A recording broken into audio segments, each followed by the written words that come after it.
I don't even know what day this is, but I just woke up. To be honest, I don't even know if I'm going to post this. I don't even know when I'm even recording it. So yesterday, it dawned on me that I've known my whole life that I was in a simulation, and it literally was disturbing all day. Like all day yesterday, it really bothered me. I mean, in some ways, I'm not really so much as bothered by it because it's just like, okay, I've always pretty much accepted things for the way they are. I've pretty much been like that most of my life too. I was thinking of how off and on my whole life since I was a little kid, since I was young, I don't know, maybe in my like 10, 11, 12, I don't know when it started, but I would try to trick myself. How bizarre is this? And I didn't know, maybe I thought it was not normal behavior. I don't know. I know I've always been kind of different, and I've always been alone, but I would try to trick myself into not making a decision, of the obvious decision. I don't know if any of you ever done that. Like I totally would like, okay, I know I'm gonna go do this, but I would, like, right before I would think to go do something, I would try to trick myself into doing something completely different and try not to do what I was gonna do. Like it was just like, it was weird. It was like I always try to trick my brain into doing so, and I always felt like there's something that kind of had like a path set for me, and I always tried to trick it, like, and it was just strange. I don't know why I would do that. And I did get really highly religious at one time when I was younger, and as I went to my adult years, like seriously religious. Like when I get into something, I'm like 100% in. And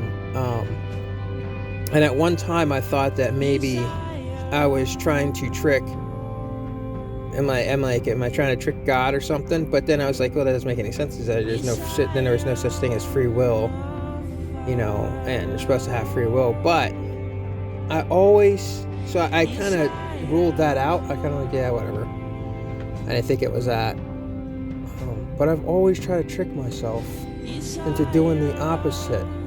Or not even doing the opposite, just do, like I always felt like if I did something completely chaotic, completely different, off the wall, something that I wouldn't normally do, and try to do it or whatever, so that way I felt like there was something that was, and it's just weird. Now I know, like all these years, and every once in a while it would come up. It wasn't something I dwelled on. It just was like maybe a few years would go by and I would think, oh, I'm going to trick myself on this. But now I know. I have been through this simulation probably so many times.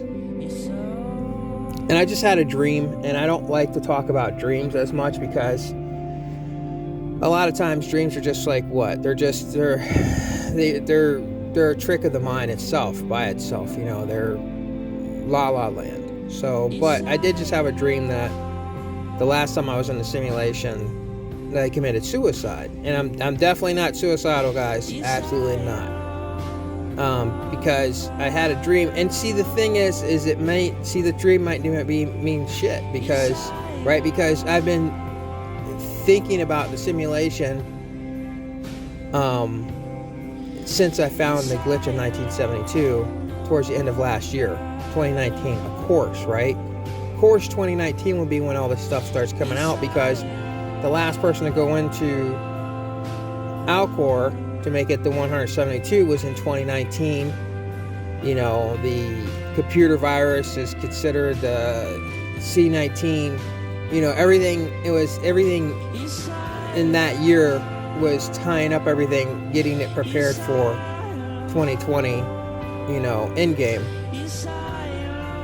There's just weird stuff. Like my whole life, man, my hands, I don't know if I mentioned this before, but my hands a lot of times would be cold. And people would say, oh wow, your hands are so icy cold. Even if it was like dead in the summer. And I grew up down south, down in Florida. And it would be hot out, but like touch somebody's hands or shake their hands or somehow or whatever, and they go, "Wow, your hands are so cold," or hug a girlfriend. She's like, "Oh, your hands are so cold," and pull away from me, and it's like 90 degrees out. And I always joke around, and I'd say, "Well, it's because I'm dead." You know, I thought it was kind of funny. And I was, "Oh, it's because I'm dead." You know, I've said that my whole life. It was kind of like my joke. It was like a joke because there's no other really no other way to explain it. When I'm extremely athletic, and I was always like sweating and, you know, and doing my thing when I was a skateboarder, and then going into martial arts, and then going into bodybuilding. So, I mean, it's just like I've always been athletic. So there's no reason for me to have poor circulation and have cold hands, and it wasn't the circulation because my veins were always bulging, you know, but my hands would be icy cold. Now that makes sense. Yeah, that makes a lot of sense. And I'm not saying if you don't have this happening to you that you're not part of the 172, like if you're not having these type of experiences. And I don't like to talk about my experiences so much, but I think it's getting so close to the end, and it doesn't really matter anyhow, because I know that I'm in a simulation, and I know that the stuff that I'm talking about, that somebody else is going, I'm pretty sure somebody else is probably going through the same things, probably has these things happening to them. There's just a lot, there's so much, there's a lot of stuff, and I can't, like, a lot of stuff I can't say because it sounds absurd, man. It just does. You know, it's just, but there's definitely a lot of stuff, and now I'm starting to look back, and I'm starting to think of my whole life, and all the stupid things that I would say that I kind of thought was quirky and funny or whatever, to explain bizarre, you know, things. And they all add up to being, you know, time in a bottle, you know, being in a frozen cryonics chamber. It all makes sense now. That all makes sense. And when people would ask me how old I was, because they have a hard time guessing my age, and I would think it was funny to say I'm 400 years old. You know, they'd say, "Oh, yeah, I'm 400 years old." That's what I'd say to them. Let me see, I don't know if I'm messing up the mic here. And I would just say that because it was funny sounding, right? It was kind of funny because I've always been kind of a charmer, or, you know, a kind of lighthearted, funny guy. And sometimes it's actually got me in fights, you know, taking light of something. Somebody's serious about something, next thing you know, we're in a fight. But, yeah, I'm looking back at my life, and I'm remembering all the weird things, and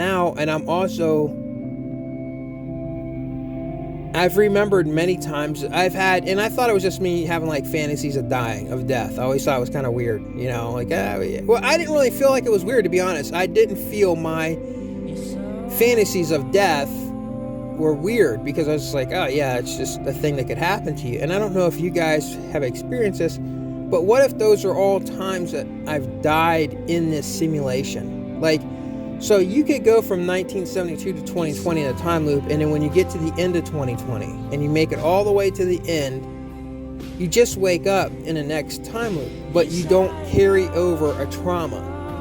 I'll bet any amount of money that if you had a trauma, because all simulations are not going to be the same, they're all guided by the same structure. Everything's going to pretty much be the same, but some of the things that you do are going to be different inside of it. So like the next time the simulation runs, I'll probably be right back here doing the same thing unless I die before I get to this point.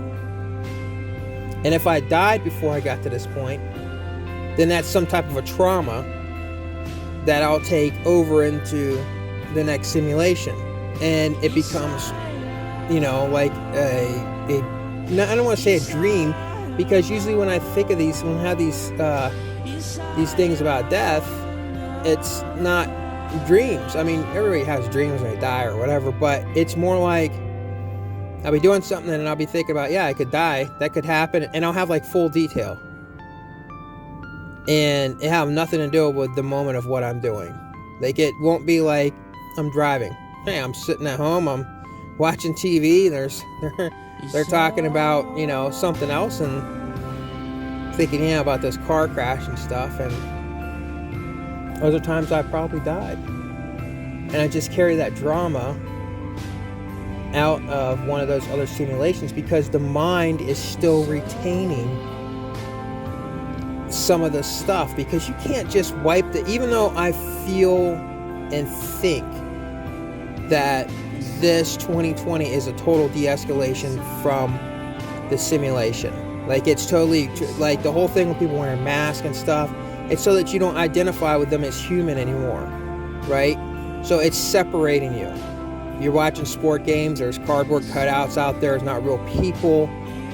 There's keep your distance, 6 foot away, stay as far away from people as possible. Yeah, that is all the 172 thinkers, their minds getting distance away from the NPCs. That just makes sense. When everybody's trying to go, well, I don't understand why this is going on. Why? I saw a thing on the other day, said, why do you got to shove a swab so far all the way up my nose to almost touch my brain, when if I sneeze and somebody's 6 foot away, that a drop of the virus will get on them? And it said, doesn't make sense. Yeah, well, it doesn't make sense for that, but it does make sense for separating our minds. Anyhow, I'm so...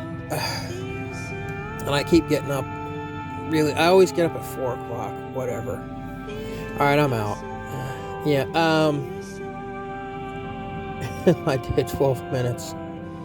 I did a 12-minute video. I'm so fixated. And that's become like my focus right now. Getting this message out to you guys. And yeah, I did a 12-minute video. 4 o'clock in the morning.